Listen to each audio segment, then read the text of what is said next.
le centre est compétent pour gérer ces signalements et ces dossiers. Le centre a deux missions principales.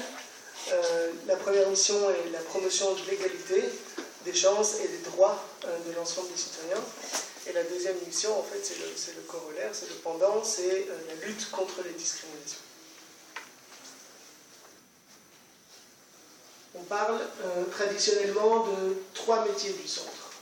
Le premier métier, c'est l'aide aux victimes, l'assistance aux victimes, la gestion de dossiers, de signalements, de plaintes.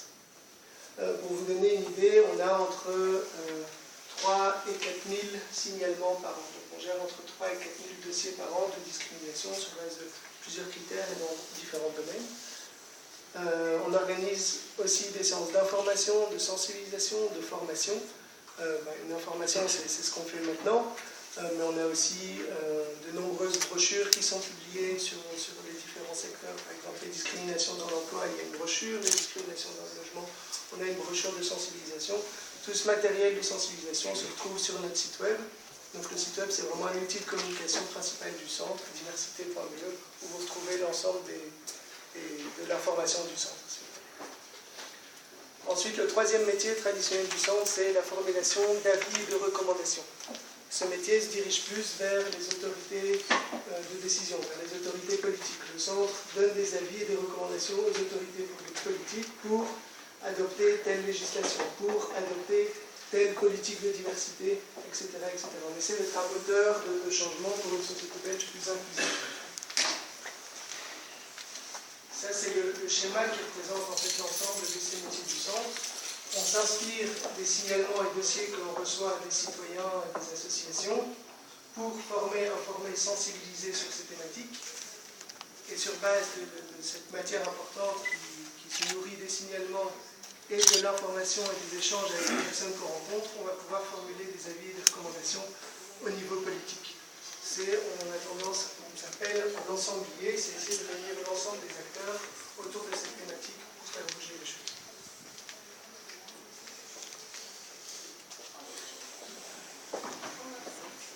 Voilà, bonsoir à tous.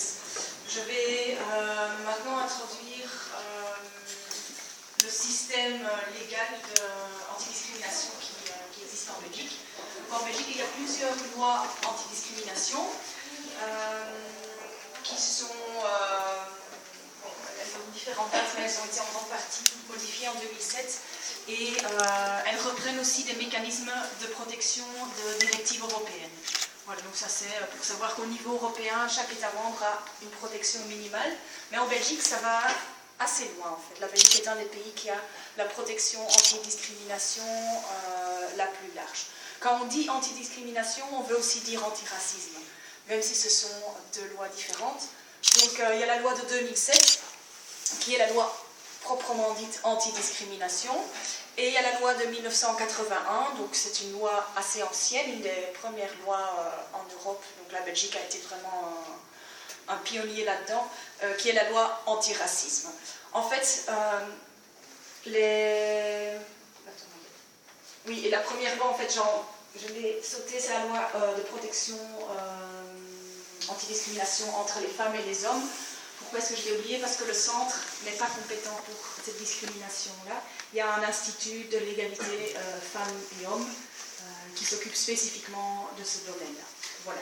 Les trois lois ont en fait un système de protection similaire. Donc tout ce que je vais expliquer après concerne autant la loi antidiscrimination que la loi antiracisme. Quelle est la différence entre les deux lois? Ce sont les critères de protection que je vais expliquer juste après.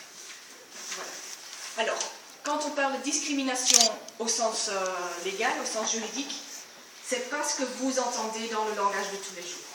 Dans le langage de tous les jours, une discrimination, c'est souvent une injustice. Quand vous vivez l'injustice et vous dites c'est peut-être lié à mon origine, ça va très vite être, ça pourrait être nommé discrimination. Pour que ça tombe dans le cadre de la loi, il y a des critères bien spécifiques que nous, on va devoir vérifier quand vous péchez. Alors, quels sont ces critères? D'abord, il faut un motif protégé. On va voir que les lois prévoient des critères bien spécifiques, et si le comportement n'est pas basé sur un de ces critères-là, malheureusement, la loi ne sera pas d'application. Ensuite, il faut que le comportement ou la discrimination, l'acte qui s'est produit, tombe sous le champ d'application de la loi. Les champs d'application, François en a déjà parlé, c'est l'emploi, le logement, l'enseignement, tout ce qui est bien service. Je vais en parler plus tard aussi. Ce sont les deux premières choses à vérifier. La troisième chose à vérifier, c'est est-ce que l'acte discriminatoire, est-ce que le comportement est justifié? On va voir après aussi qu'est-ce que ça veut dire au sens de la loi, si c'est justifié ou pas.